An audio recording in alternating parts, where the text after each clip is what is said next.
ചായ തിളപ്പിച്ചെടുക്കുന്ന സമയം കൊണ്ട് തന്നെ നമുക്ക് നല്ല പഞ്ഞി പോലെയുള്ള ബോണ്ട പഴം വെച്ചിട്ട് തയ്യാറാക്കി എടുക്കാം. അപ്പോൾ അതിലേക്ക് വേണ്ടിയിട്ട് ഞാൻ 6 ചെറിയ പഴം ഒരു ബൗളിലേക്ക് ഒന്ന് ഇട്ട് കൊടുത്തിട്ടുണ്ട്. ഇത് നമുക്ക് കൈ വെച്ചിട്ട് തന്നെ നന്നായിട്ടൊന്ന് ഉടച്ചെടുക്കാം. നല്ലതുപോലെ ഒന്ന് ഉടച്ചെടുത്തതിന് ശേഷം ഇതിലേക്ക് 1/2 കപ്പ് അളവിൽ പൊടിച്ച ശർക്കര കൂടി ഒന്ന് ചേർത്തതിന് ശേഷം നന്നായിട്ടൊന്ന് മിക്സ് ചെയ്തെടുക്കാം. അതിനുശേഷം നമുക്കിതിലേക്ക് 1 കപ്പ് അളവിൽ മൈദ കൂടെ ഒന്ന് ചേർത്ത് നല്ലതുപോലെ ഒന്ന് മിക്സ് ചെയ്തെടുക്കാം.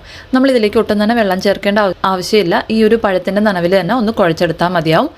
കുഴച്ചെടുത്തതിന് ശേഷം ഇതിലേക്ക് ഒരു 4 ഏലക്ക കൂടെ ചതച്ചതൊന്ന് ചേർത്ത് കൊടുത്ത് നന്നായിട്ടൊന്ന് മിക്സ് ചെയ്തെടുക്കാം.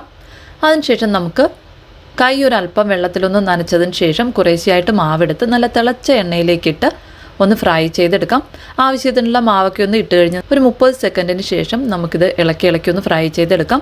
ഒരു സൈഡൊന്ന് വെന്ത് കഴിയുമ്പോഴത്തേക്ക് നമുക്കിതൊന്ന് മറിച്ചിട്ട് കൊടുക്കാം.